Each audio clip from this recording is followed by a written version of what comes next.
Frá því að Slysavarnafélagið Landsbjörg var stofnað hefur björgunarsveitin Þorbjörn í Grindavík bjargað 204 mannslífum þar sem fluglínutæki voru notuð.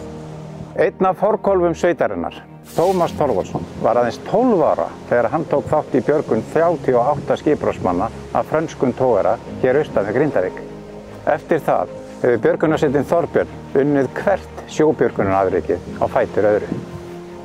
Bjarganir hérna í kringum Grindavík urðu náttúrulega talsvert margar og mest var bjargað af einu skipi 42 sjómönnum og ég veit að það er skráð yfir 2300–400 mann sem hafa bjargað í kringum Ísland með fluglínutækjum frá því að það voru fyrst notuð 1931.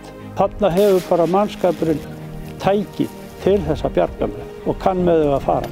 Ég hef hort á það þegar þeir hafa verið dregnir í gegnum breimskaflana. Þeir hafa fengið sjóina yfir sig og ég hef séð þá alveg fara alveg niður á kaf og ég hef séð þá bara skjótast frá upp í lofti þegar aldan hefur hreyft skipið og rifið í línurnar og mennirnir upp. Þannig að þetta var oft rosalega tvísýnt. Þessi tæki voru náttúrulega upp á líf og dauða í hvert einasta skipti sem þau voru notuð.